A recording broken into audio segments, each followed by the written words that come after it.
En 1917, aux États-Unis, avant même la mondialisation, des hommes de bonne volonté ont essayé de réunir dans une même foi la défense de l'homme et la volonté d'aider ceux qui sont dans le malheur. Ainsi naissait le Lions Club International.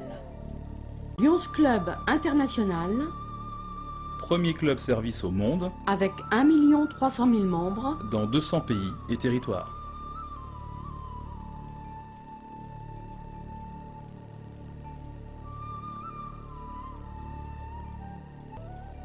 En France, 30 000 lions, hommes et femmes, acteurs bénévoles dans 1240 Lions Club, s'engagent et s'investissent tous les jours dans des actions sociales, culturelles et humanitaires.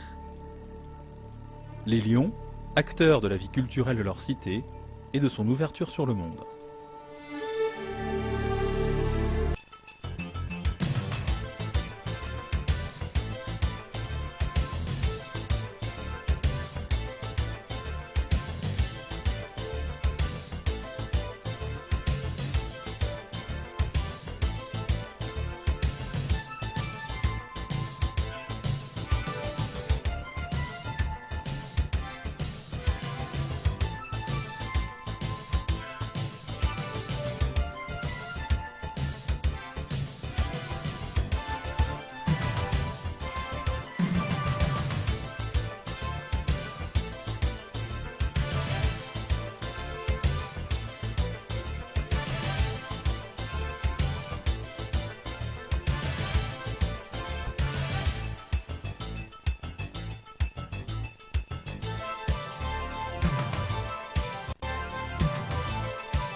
Ces quelques images ne sont qu'une petite partie des nombreuses actions des Lions de France qui ont adopté le principe directeur de Melvin Jones, fondateur du Lions Club International.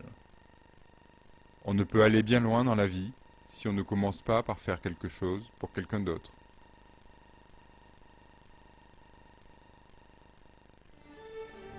Si pour vous il est important d'agir au service des autres, si vous pensez qu'il ne peut y avoir de développement humain sans le partage des expériences et des talents, si vous croyez à la force du groupe pour faire avancer le progrès, si vous croyez à l'amitié, à la solidarité, à la générosité, alors rejoignez les femmes et les hommes qui partagent ces valeurs et qui travaillent à les faire vivre et prospérer chaque jour.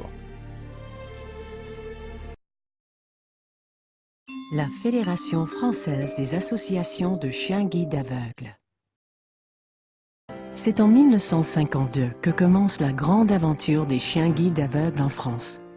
Monsieur Paul Courteville, résident à Roubaix, ayant déjà dressé des chiens de police et de pistage, décide de former un chien guide pour venir en aide à l'un de ses amis aveugles. Il remet ainsi le premier chien guide en France, Dicky, à Monsieur Blin.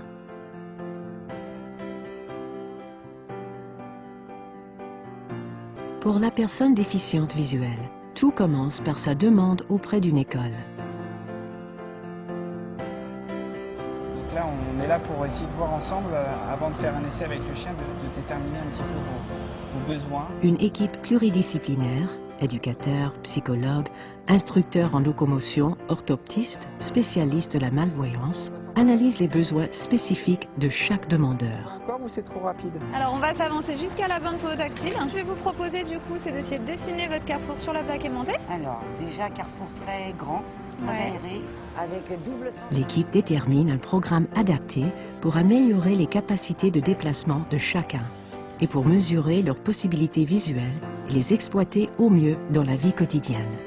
Alors, par ce biais, on va faire plusieurs exercices. Champ visuel, c'est une sorte de topographie de votre rétine. Ceci permet de définir précisément le profil du futur chien. Avec les tests au harnais et les rencontres avec plusieurs chiens, tout est mis en œuvre pour apporter une réponse individualisée. Dans le même temps, pour le futur chien guide, tout commence dans un centre d'élevage. Il produit des chiots les plus aptes possibles à leur futur métier de chien guide aveugle grâce au travail de sélection, d'éveil et de sociabilisation. Une attention particulière est portée sur la santé et le bien-être du chiot. Les principales races sont le Labrador et le Golden Retriever. Les chiots sont remis gratuitement aux écoles de chiens guides aveugles fédérées vers l'âge de 10 semaines.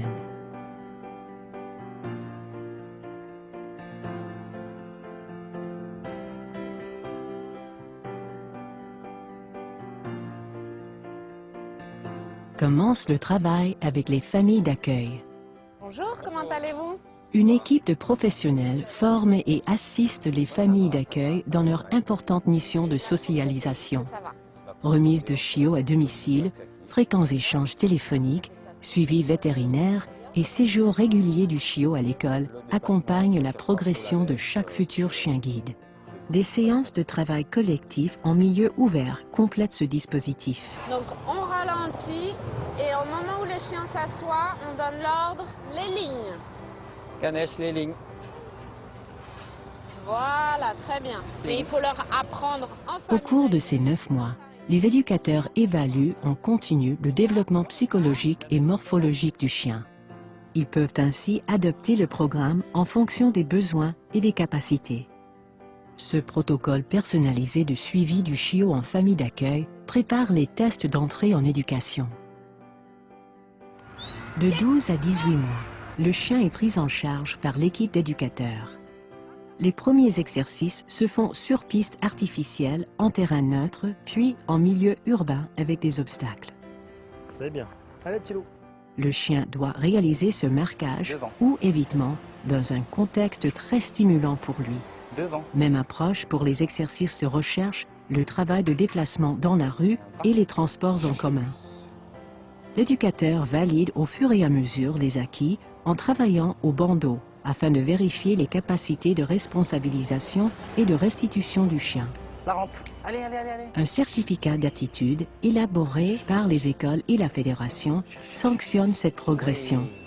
L'éducateur sous bandeau et son chien effectuent un trajet inconnu sous le regard d'un référent qui contrôle les compétences du chien. Une quarantaine de mises en situation sont évaluées. Devant. La remise d'un chien guide s'organise autour de moments forts. Un stage de 10 jours à l'école où la personne reçoit une formation théorique et pratique qui crée les bases de cette nouvelle manière de se déplacer.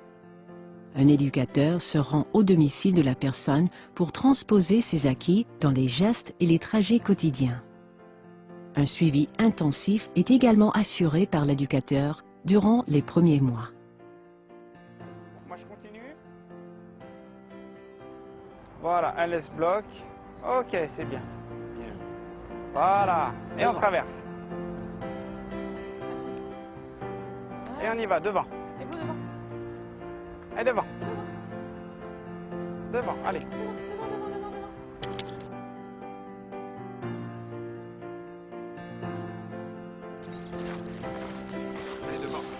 Un service d'accompagnement permanent est offert à chaque maître de chien guide tout au long de sa vie et de celle de son chien. Suivi ponctuel à la demande, formation continue annuelle. Afin de préparer le départ à la retraite qui interviendra autour de 10 ans, le chien doit être préparé vers l'âge de 8 ou 9 ans pour gérer au mieux ce moment particulier du détachement. C'est aussi le moment de programmer et d'étudier la demande de renouvellement de chien guide avec l'aide de l'équipe pluridisciplinaire. Voilà. Quand on est un gentil pacha, tout se passe très très bien. Tu regardes en l'air, toujours. Hop. Alors, monsieur, je vais vous laisser tenir la compresse sur sa patte. Venez, hop.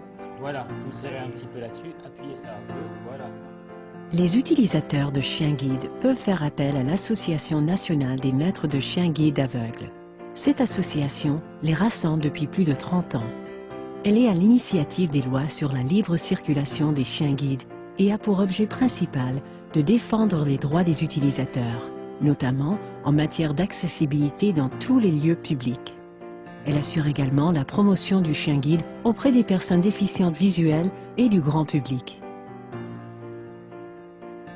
Tout ce travail de qualité existe depuis 60 ans, grâce au soutien de tous, bénévoles, donateurs, familles d'accueil, professionnels, qui forment une magnifique chaîne de solidarité. 200 salariés, 70 éducateurs, 600 familles d'accueil et autant de bénévoles agissent au sein des associations membres de la FFAC. Actuellement, 1500 personnes déficientes visuelles bénéficient d'un chien guide en France.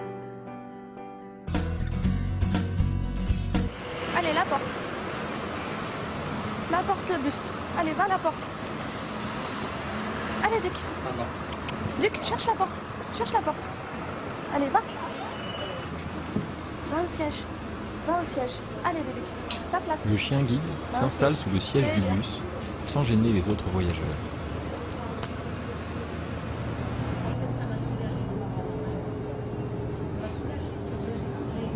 Avant, j'avais la canne blanche, donc j'étais aussi autonome qu'aujourd'hui. Et je sortais, ça m'empêchait pas de sortir, je prenais le bus, le métro. Évidemment, depuis que j'ai le chien, c'est plus facile justement pour trouver une place. J'ai un déplacement beaucoup plus sûr de moi. Justement, le fait qu'il trouve tout, il n'y a pas besoin de demander aux gens. C'est un vrai bonheur de l'avoir. Du coup, moi j'ai plus confiance en moi. Ça a changé ma vie en fait. Je m'appelle Sophia, j'ai 27 ans, je suis étudiante en esthétique et parallèlement je suis chanteuse. Je suis malvoyante depuis la naissance. Mon chien guide s'appelle Duc. Il s'agit d'un border collie, noir et blanc. Je l'ai depuis 4 ans, il a 6 ans et c'est un super chien. Allez, va mon chien. Dans la rue, mon chien me permet d'éviter tout d'abord les obstacles, que ce soit obstacles en hauteur ou par terre, enfin tout ce qui est travaux. Un trottoir encombré. Le chien guide trouve le chemin sans descendre sur la rue. Va. Tu vas aux lignes, ta place. Attention, ta place. Voilà, c'est bien. En fait, le chien, il doit s'arrêter systématiquement. Il doit s'asseoir dès qu'il y a un passage piéton. Comme ça, après, moi, parce que le chien ne sait pas si le feu est vert ou rouge. C'est à moi d'être vigilante et de faire attention. Mais pour marquer le passage piéton, lui, il s'arrête et il s'assoit. Tu lui dis, cherche les lignes. Il sait tout de suite que c'est ça qu'il a trouvé. Duc, va. Duc permet à Sophia de garder l'axe de la traversée sans difficulté.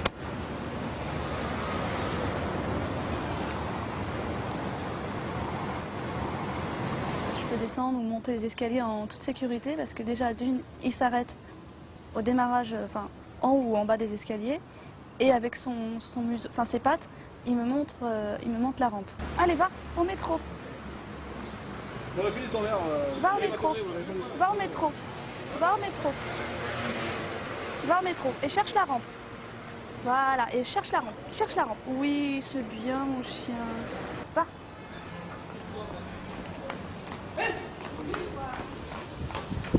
Va au ticket. Allez, va. Cherche. Cherche le ticket du Duc. Allez, saute le ticket. Saute le ticket. Saute le ticket. Oui, c'est bien, mon chien.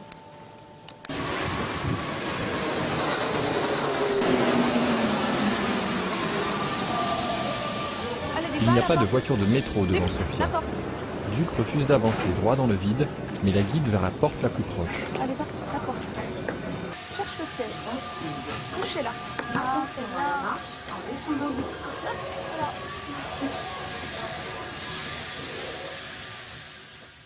Allez, Duc, cherche la voiture. Va. Bonjour. Bonjour. Allez, Duc.